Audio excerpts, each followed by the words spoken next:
How can we ever be at peace with our identity when so much of it belongs to others? Perfect Blue follows a woman's journey to control her own image, as we watch Mima, a pop idol, transition into an actress. This move is met with extreme backlash, and soon, Mima's old identity comes to life, and the two battle for dominance. Over 80 minutes, we watch Mima struggle to assert herself against the images people have of her, but which Mima will win? Let's find out in this analysis of Perfect Blue.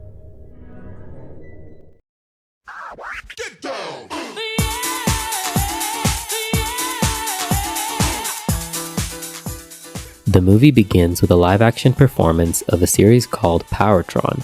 We pan across a few cameras and see two boys run out, calling it cheap. In less than a minute, we've already established all the movie's major themes.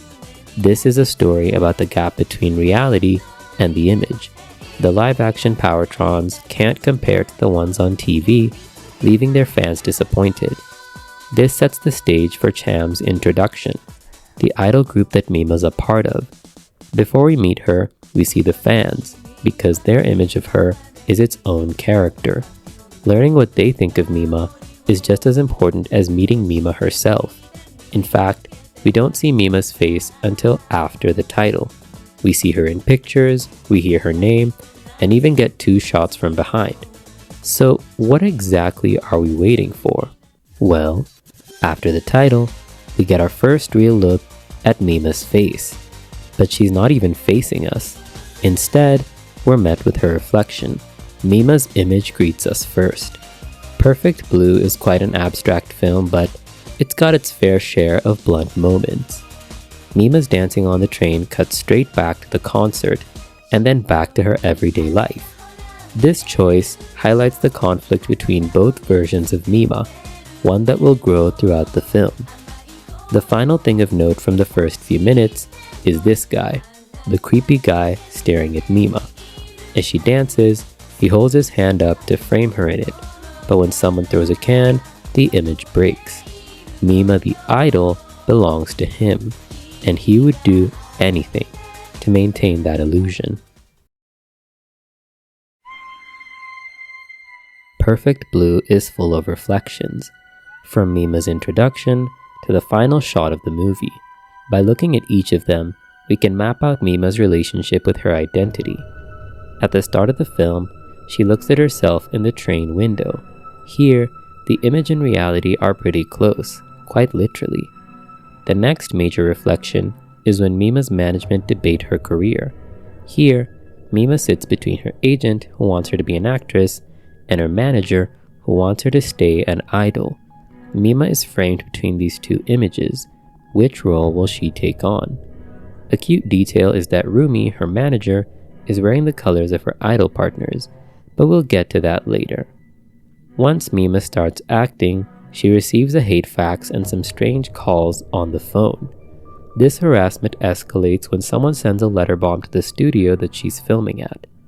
She confides in Rumi about it once home, but Rumi brushes her off. At the start of this scene, Mima's reflected in the TV, but this time, there's a distance. She's starting to doubt her own choices. This is also the scene where Rumi shows her Mima's room, an online page documenting Mima's life. When she opens the page, we see her reflection in the mirror, and at first, Mima finds it quite funny, but the more she reads, the more the page seems to know. Mima's reflection in the mirror grows, getting closer and closer. If this page knows everything Mima does, who's to say it's not the real her? The scene ends with the ominous line, "Who are you?" As one of her first major roles, Mima is tasked with filming an assault scene, something completely at odds with her former image. Rumi warns of the backlash, but Mima shrugs it off. On the train home, Mima's confronted by her own reflection. Idol Mima says she would never do a scene like that before vanishing. And this is when all hell breaks loose. This decision marks Mima's loss of her old image. Following the scene's filming, Mima sits quietly in the dressing room, the furthest she's been from her own reflection. And when she gets home, she breaks down. Of course she didn't want to do it, but she couldn't trouble the people that brought her this far. Once again, idol Mima appears to taunt her, but as distance between them grows, Mima's image will soon be liberated. Do we possess our identity, or does our identity possess us? So far, idol Mima's been contained to reflections because the image still requires its subject, but the further Mima gets from her idol image, the more liberated idol Mima becomes. Remember the creep from the start of the movie? Turns out he reads Mima's room religiously, out loud, all alone in his dark room. But it's not his voice we hear, it's Mima's. This scene confirms something important. His Mima is just him. He's talking to himself. The version of Mima he made up in his head is all his own. See, the commodification of Mima's identity allows everyone to have their own Mima, but deep down, it's really just them. Mima doesn't even know who this is. While Mima's room is a real web page, the Mima that appears in the pictures and right next to him is all his own, because idol Mima belongs to the world around her. Mima herself realizes this when she looks at the page. For the first time, idol Mima acts as her own subject, not just a reflection. She emerges from the screen, supported by her fans, and takes off. Mima's inability to reconcile her identity and image led to idol Mima breaking free. When she sees idol Mima at the studio, she chases after her frantically, and during that chase, idol Mima hides behind Mima's own reflection. This is one of my favorite shots. Mima is quite literally in the way of her old identity, and this is why her stalker tries to kill her. Now that Mima's image is liberated from her, he doesn't need Mima. It's such a quick shot, but it explains so much of the movie. See, from this point on, it doesn't really matter if Mima lives, because the image lives on. In interviews, Satoshi Kon, the film's late director, said that the film could apply to anyone, and it certainly feels that way. Aren't we all trying to close the gap between our image and identities? When Mima sees her other self, she doesn't hesitate to chase it, desperately trying to close that gap. That gap is where the tension of this film lies. The cameras and lights are major characters in the film. This is to be expected for a film about images. Let's go back to the first scene. During the live-action Powertron, the children reject the real thing in favor of the produced image.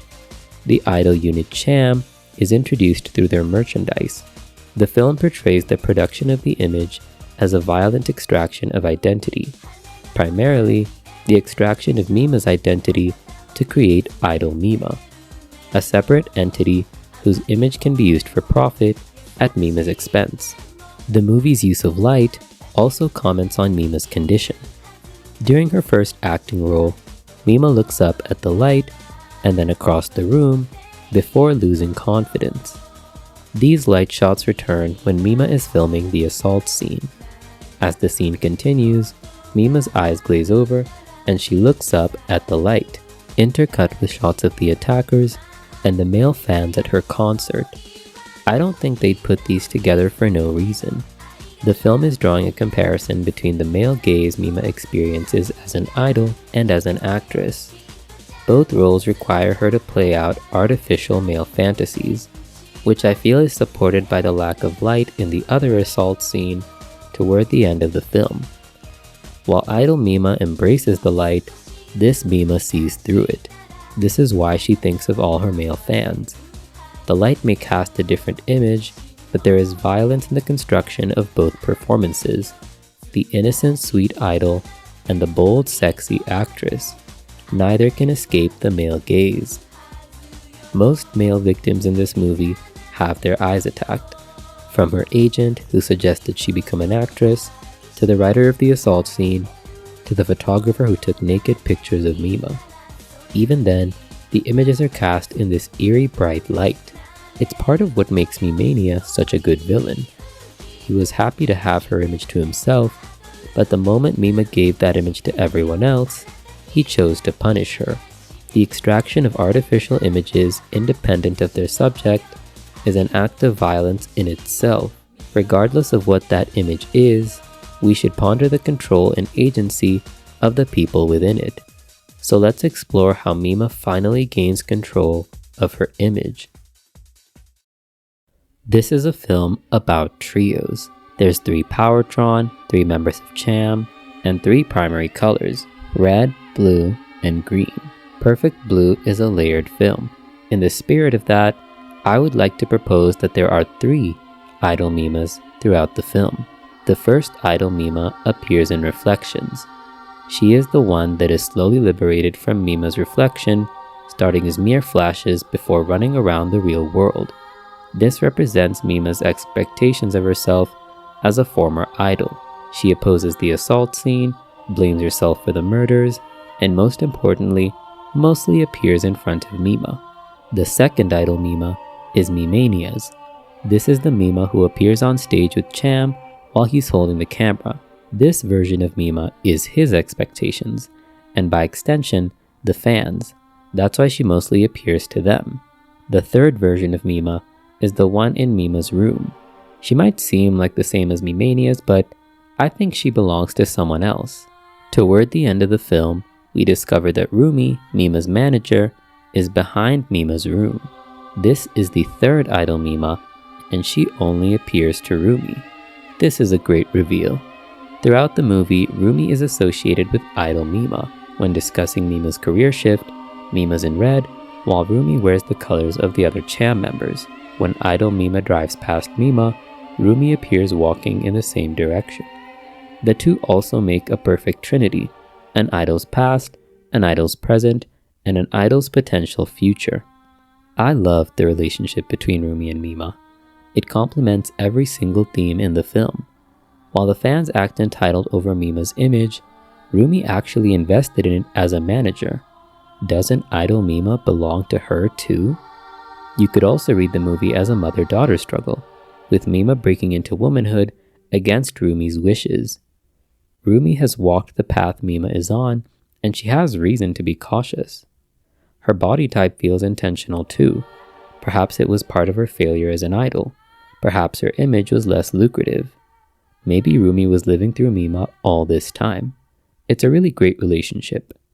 Now back to the movie. When Rumi takes Mima home after an attack by her stalker, she speaks through the reflection, just like idol Mima did. Now, we're seeing her image of herself. Mima wakes up in her room, but something feels off. The Cham poster is still up. This isn't her room, this is Mima's room. Rumi emerges as the third Mima, but her reflection is still Rumi. She chases Mima throughout the street, attempting to kill her, and when the two stop by a mirror, we see each woman's relationship with their identity. Mima sees herself, but Rumi cannot. She shatters the glass and attempts to kill Mima with an umbrella. In a moment of fear and desperation, Mima finally asserts herself. I am Mima. She pulls the wig off of Rumi, who falls onto broken glass, identity shattered. Rumi gets back up, wanders into the street, and embraces the lights of an oncoming truck before Mima tackles her and the two lay on the road. At the end of the film, Mima visits Rumi at a mental facility where her reflection is Mima.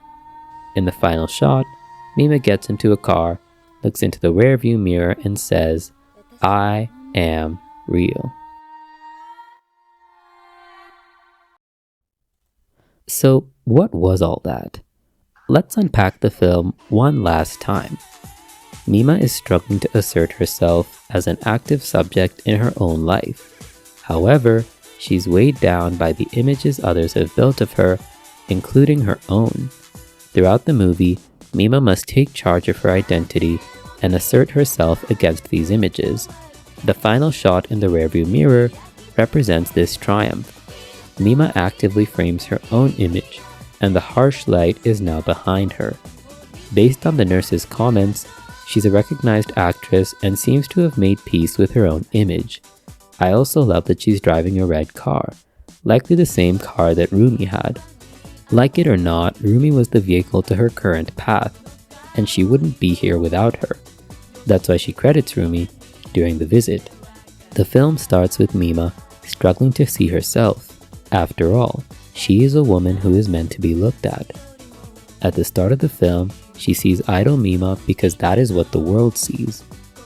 Once she's overcome this, Mima must now decide if she will let that image haunt her.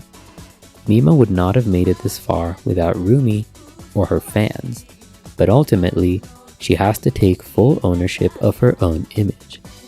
At the start of the film, one fan calls her transition metamorphosis, and this is what's been happening throughout the film.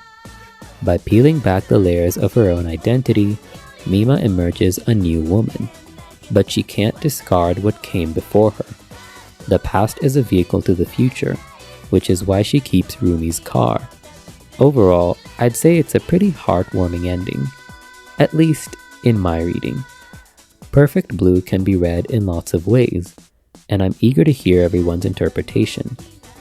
I put out a poll before this video and it seems a good amount of people haven't seen it, so please check it out and let me know what you think. Do I plan to cover Paprika? Eventually. If you like what we do here, if you want to see it first, be sure to check out the Patreon where I post early snippets of all my work. Let's appreciate my current supporters.